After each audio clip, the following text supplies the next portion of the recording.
Shalom Bapak Ibu Saudara yang dikasihi oleh Tuhan kita Yesus Kristus. Berjumpa kembali di dalam podcast Mutiara hari ini. Sahabat bertumbuh dalam saat teduh yang seperti biasa membawa keresahan dan persoalan di dalam hidup, kita angkat untuk menjadi renungan yang kiranya membangkitkan kekuatan iman. Bagaimana kabar saudara di kesempatan kali ini? Kami selalu berharap Bapak Ibu senantiasa ada dalam keadaan sehat dan dilimpahi berkat rahmat serta kebaikan di dalam Tuhan kita Yesus Kristus dimanapun saudara berada.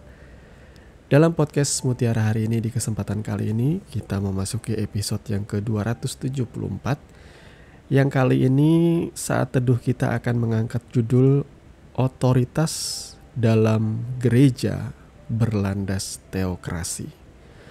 Nah, firman Tuhan terambil dari Ibrani pasal yang ke-13 ayat yang ke-17. Demikian firman Tuhan, "Taatilah pemimpin-pemimpinmu dan tunduklah kepada mereka, sebab mereka berjaga-jaga atas jiwamu sebagai orang-orang yang harus bertanggung jawab atasnya. Dengan jalan itu, mereka akan melakukannya dengan gembira, bukan dengan keluh kesah, sebab hal itu tidak akan membawa keuntungan bagimu." Amin. Mari kita berdoa. Bapa, di dalam nama Tuhan Yesus, terima kasih untuk kesempatan kami bersaat teduh. Kami percaya Tuhan meneteskan rasa haus dan lapar akan kebenaran. Dan Tuhan, kami mohon Engkau memimpin, mengurapi setiap hati dan pikiran kami oleh kuasa Roh Kudus-Mu, sehingga kami mengerti apa yang menjadi maksud dan kehendak-Mu Tuhan di dalam setiap kehidupan kami. Di dalam nama Yesus kami berdoa, haleluya, amin. Bapak Ibu Saudara yang dikasihi oleh Tuhan kita Yesus Kristus, saya tertarik menyampaikan kebenaran firman Tuhan ini karena ada sebuah keresahan dalam hati saya mengenai otoritas di dalam gereja yang katanya harus dilandasi dengan konsep teokrasi ya. Seperti di dalam perjanjian lama, teokrasi itu contohnya ialah ketika Musa memimpin bangsa Israel. Oleh karena Musa itu sendiri sudah diberikan otoritas oleh Tuhan ya. Saudara bisa lihat, kita lihat sedikit lah di dalam Kisah Para Rasul pasalnya yang ke-7 ya, ayat yang ke-35. Saudara ya, di situ kita bisa ngelihat ada kutipan ya yang disampaikan oleh penulis Kisah Para Rasul. Musa ini yang telah mereka tolak dengan mengatakan, "Siapakah yang mengangkat engkau menjadi pemimpin dan hakim?" Ada catatannya di sini, Musa ini juga telah diutus oleh Allah, perhatikan, sebagai pemimpin dan penyelamat oleh malaikat yang telah menampakkan diri kepadanya di semak duri itu. Nah, jadi wajar kalau misalnya Musa menjadi pemimpin karena ini adalah penunjukan langsung oleh Tuhan sendiri, ya. Penunjukan langsung oleh Tuhan sendiri. Yang dinyatakan ia sebagai pemimpin dan penyelamat oleh malaikat yang telah menampakkan diri kepada Musa di semak duri ya. Jadi teokrasi di masa itu wajar karena Yesus Kristus belum datang ke dunia ini dan berita Injil juga tidak tersebar seperti sekarang ini ya saudara ya. Di masa itu secara spesial Tuhan memilih umatnya, yakni bangsa Israel menjadi bangsa kepunyaannya, dan ia mengutus Musa menjadi pemimpin atas mereka untuk menuntun keluar dari tanah Mesir menuju ke tanah yang dijanjikannya, yaitu tanah Kanaan, tepatnya di mana Yerusalem berada ya. Nah, Bapak Ibu Saudara yang dikasihi oleh Tuhan kita Yesus Kristus, apakah konsep teokrasi ini masih berlaku sampai sekarang? Maka saya akan jawab, saya meragukan hal itu ya. Karena di era Yesus Kristus, para rasul, kemudian kekristenan mula-mula itu sudah berbeda lagi, bukan lagi teokrasi konsepnya ya.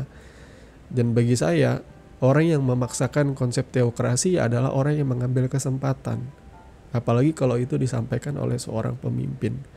Karena siapa yang menunjuk engkau menjadi pemimpin? Ya, siapa yang memberikan otoritas? Itu yang paling enak ya, seperti itu. Kita dalam posisi puncak lalu kita akan ngomong otoritas itu di dalam gereja bicara soal teokrasi. Bagi saya itu seenak perutnya ngomong seperti itu.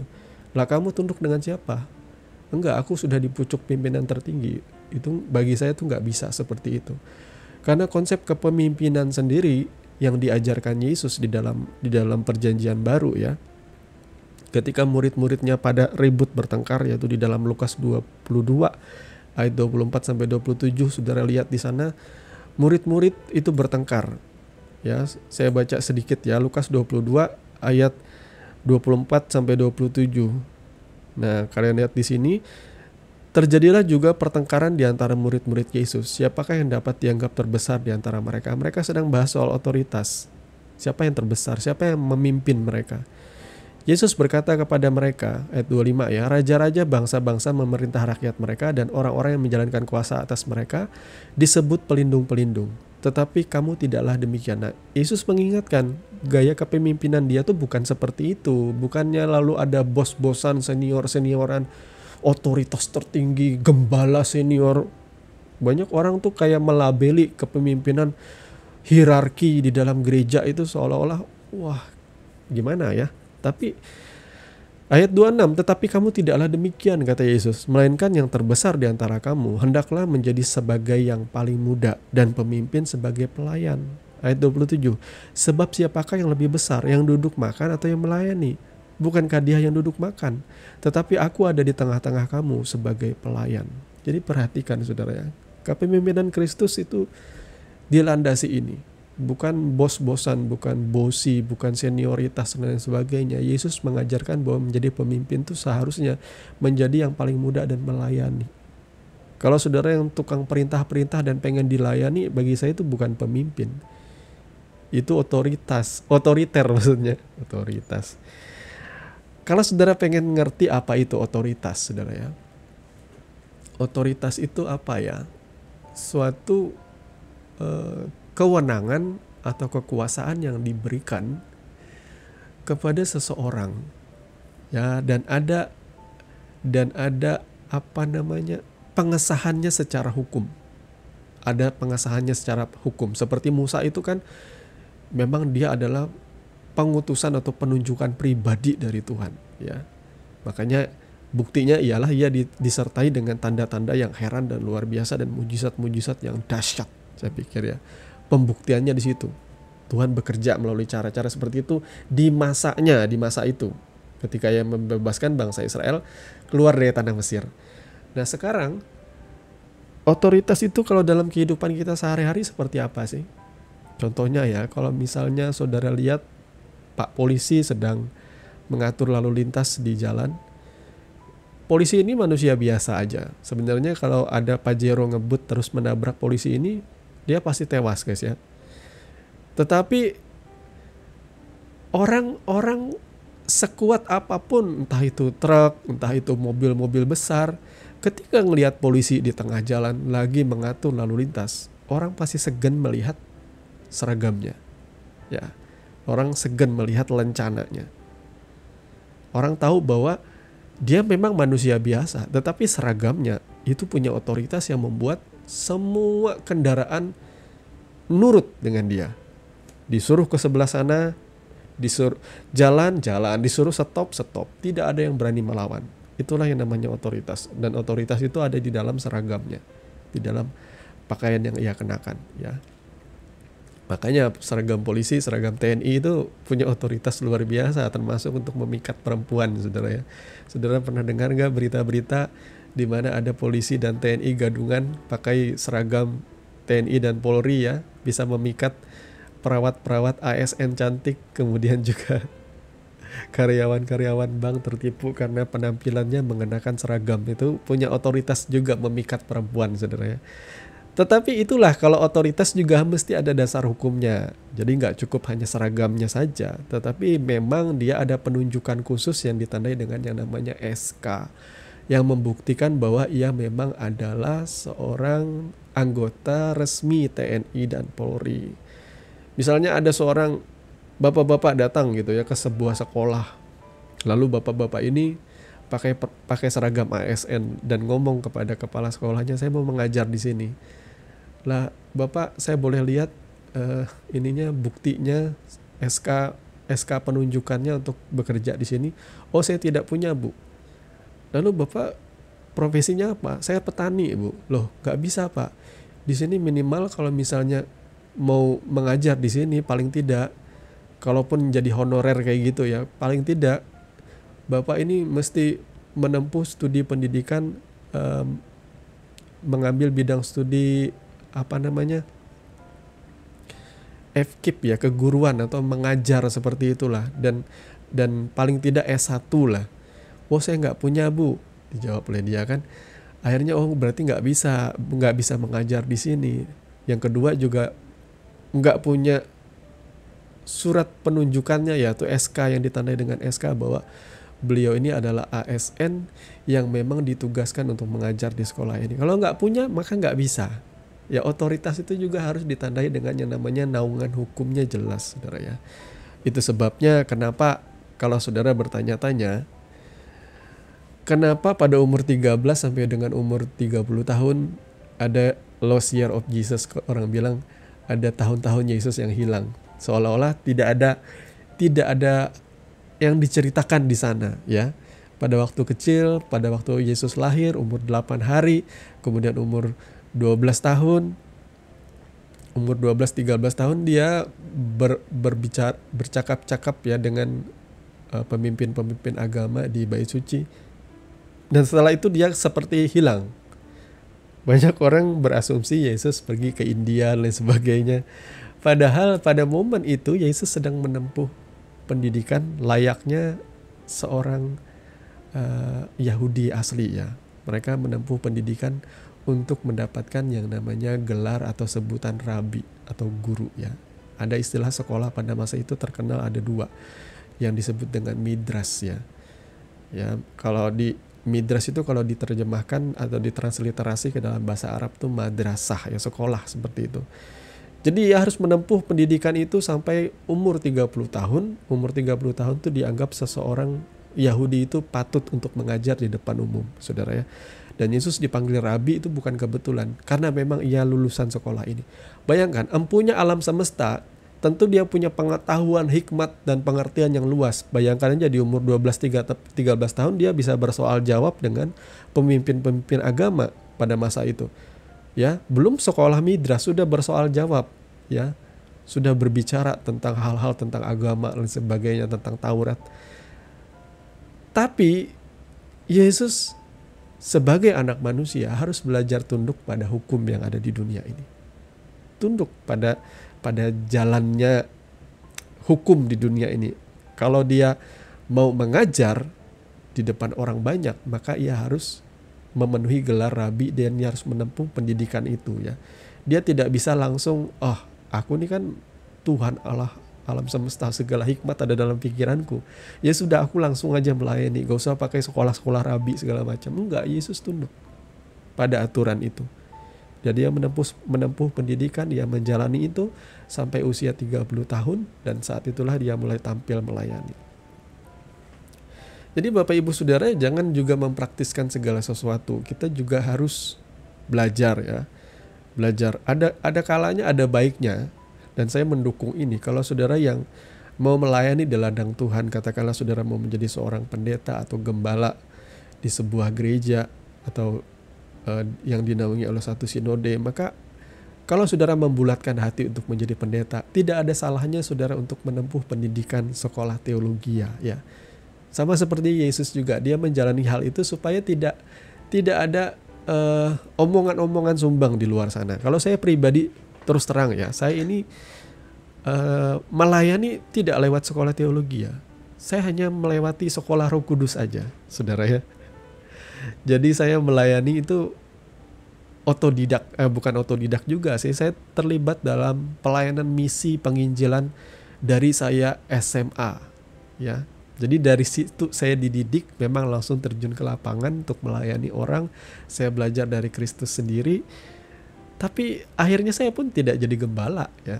Saya tidak jadi gembala walaupun saya pernah jadi pendeta pembantu dan pendeta muda di beberapa sinode gereja. Tetapi pada akhirnya saya tidak pernah menjadi seorang gembala sidang dan lain sebagainya ya. Karena memang saya tidak punya arah ke sana sih. Pada waktu itu adalah bisa dibilang itu adalah krisis umur 25 ke atas gitu ya, lagi bingung memilih jalan hidup tuh mau kemana gitu ya. Jadi saya pikir bahwa saya waktu itu pengen melayani, maka pengen jadi pendeta, tapi dalam hati saya juga nggak sepenuhnya pengen jadi pendeta sih. Saya cuma pengen ngajar aja, saya nggak pengen jadi gembala, saya nggak pengen jadi seorang pemimpin suatu gereja, nggak pengen saya, saudara ya. Saya cuma pengen memberitakan Injil aja, menyampaikan kebenaran dan mengajar kebenaran sama orang, seperti itulah. Nah, bagi saudara yang memang mau fokus melayani untuk menjadi pendeta atau pemimpin sebuah gereja atau gembala, maka saudara juga harus belajar dari Yesus ya. Tempuhlah pendidikan sekolah teologi ya, supaya saudara ada istilahnya tuh legitimasi ya, ada pengakuan bahwa saudara adalah seorang yang memang katam gitu ya, belajar perkara-perkara. Walaupun sekolah teologi itu memang sebenarnya adalah teolog belajar teologi aja, yang sebenarnya kita juga bisa belajar sih dari banyaknya literatur hari-hari ini. Makanya banyak katanya apologet yang di sana yang berdebat dengan orang-orang non-Kristen yang katanya bisa belajar, tapi kadang-kala mereka belajarnya salah pemahaman sih. Memang kalau belajar tidak dari rootnya, tidak dari pertobatan yang sejati, itu menyimpang kadang-kadang pemahaman. Ya, orang-orang di luar sana pengen memahami Alkitab, tetapi mereka tidak mengenal Yesus, tidak bertobat dulu. Makanya serong ya, pemahamannya tuh aneh. Kadang-kadang saya mendengar orang memahami firman Tuhan kok bisa seaneh itu ya, karena mereka tidak memiliki kuncinya, yakni Roh Kudus yang diam dalam hidup mereka. Nah, saudaraku, otoritas itu penting ya. Tetapi biarlah otoritas itu memang seperti yang Tuhan Yesus ajarkan kepada kita, bukan untuk menjadi pemimpin-pemimpin seperti yang ada di dunia ini yang bertangan besi. Karena banyak ya saya lihat pemimpin-pemimpin itu yang menindas pengerja-pengerjanya dan memperlakukan dengan tidak layak seperti itu. Saya pikir mereka bukan pemimpin, mereka cuma owner sebuah perusahaan, dan perusahaannya adalah gereja.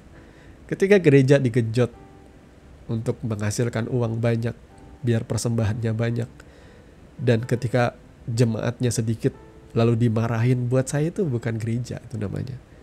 Itu usaha, itu franchise ya.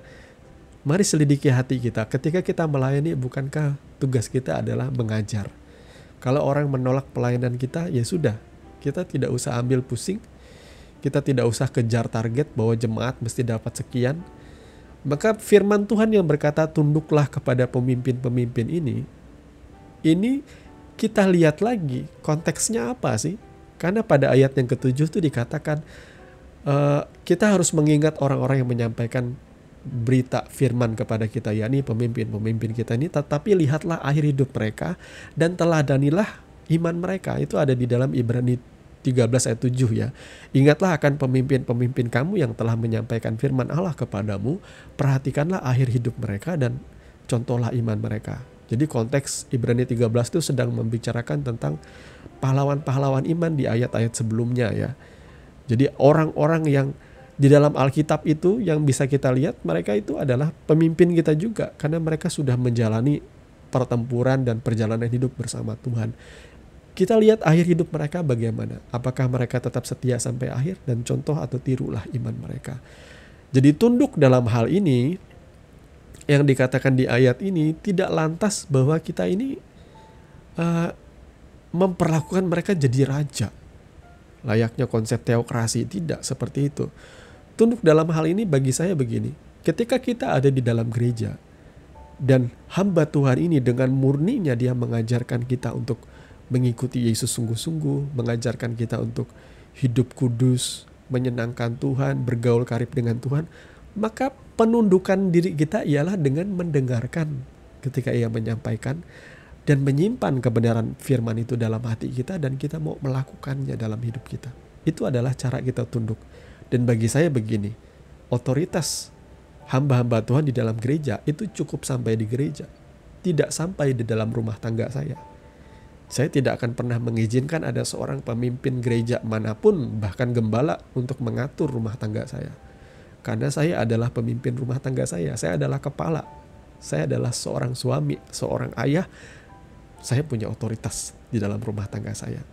Jadi kalau misalnya ada pendeta yang ngatur rumah tangga saudara, no, katakan no, enggak. Bagianmu adalah menyampaikan kebenaran firman Tuhan, mengajar kami dalam kebenaran, dan kami akan menuruti itu. Ketika engkau betul-betul murni menyampaikannya, sungguh-sungguh. Ya, bagian kita adalah menuruti.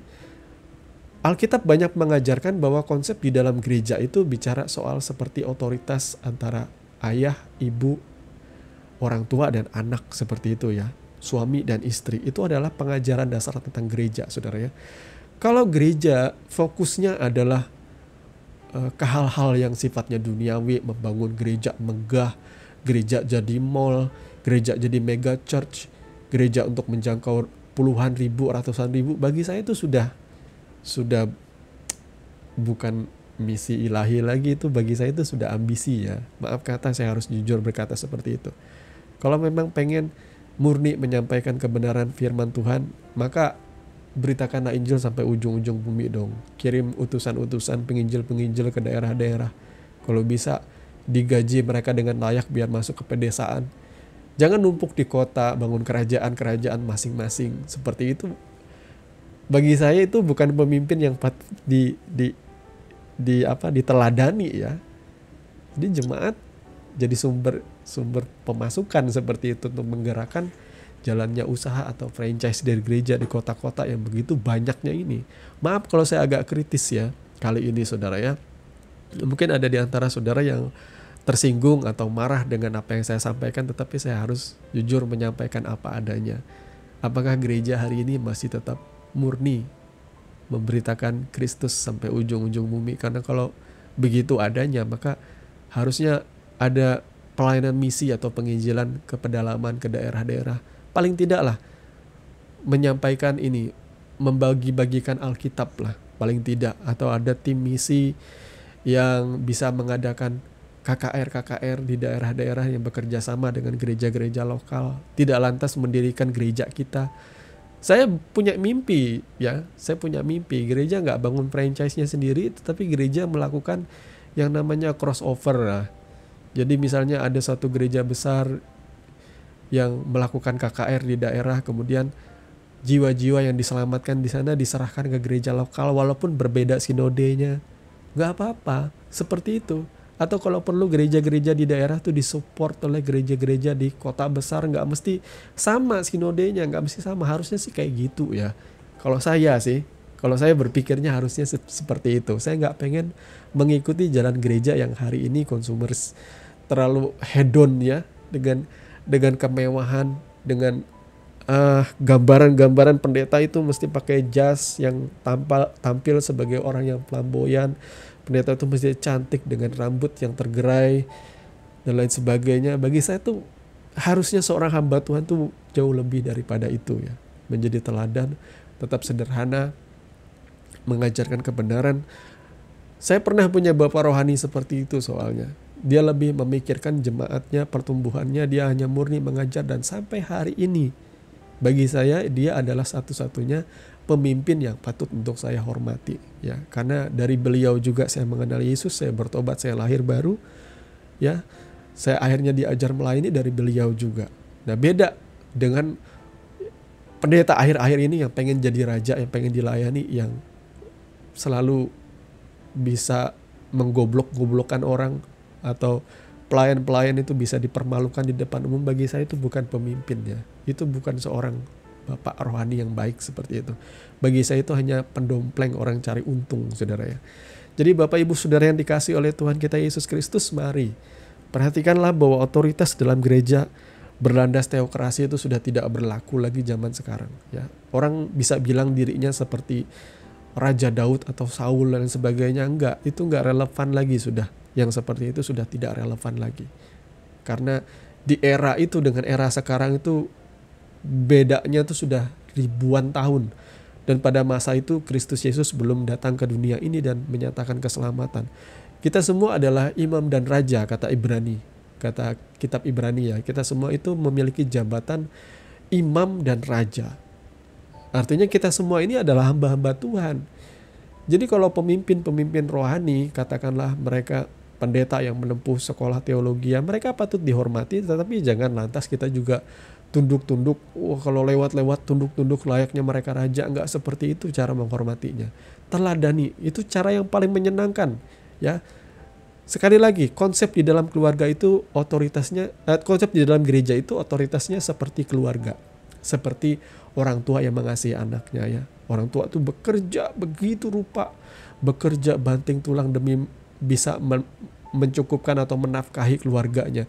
Dan ketika ia sudah memberikan segala kebutuhan orang di rumah, katakanlah buat istri, buat anaknya, tiba-tiba istri dan anaknya ngomel, marah-marah, merasa bahwa ini masih belum cukup, pasti bapaknya merasa kesal ya. Seperti itu juga pemimpin-pemimpin rohani yang memang murni mengajar. Kalau saudara sudah diajar kebenaran tetapi kelakuan saudara masih kayak preman, saudara masih korupsi, saudara masih hidup dalam perselingkuhan, maka itu akan menyakiti hati pemimpinmu, artinya gembalamu yang memang murni mengajar, mendidik engkau. Jadi cara kita meresponinya ialah menghormati ketika ia menyampaikan kebenaran firman Tuhan, dan saudara membuat sebuah janji bahwa aku akan menuruti itu dan melakukannya dalam hidupku hari lepas hari. Tuhan Yesus memberkati kebenaran firman-Nya, dan mari kita berdoa. Bapa, di dalam nama Tuhan Yesus, terima kasih karena Engkau sudah mengajar kami arti dan makna otoritas yang sejati. Tuhan, berikan kami hati yang tunduk dan takluk, terutama pertama-tama ketika kami mendengarkan kebenaran firman-Mu, kami menghormatinya dan kami menyimpannya di dalam hati kami. Tuhan, kami percaya Tuhan akan menolong kami untuk melakukan kebenaran firman ini di dalam setiap kehidupan kami setiap harinya. Terpujilah nama-Mu Bapa kekal selama-lamanya. Di dalam nama Yesus kami berdoa. Haleluya. Amin. Saudaraku yang dikasihi Tuhan, saudara sudah mendengarkan kebenaran firman yang kiranya boleh menjadi dasar dan kekuatan di dalam setiap kehidupan saudara. Sampai bertemu lagi di podcast Renungan Firman Mutiara hari ini yang berikutnya. Kasih karunia menyertai saudara sekalian. Shalom.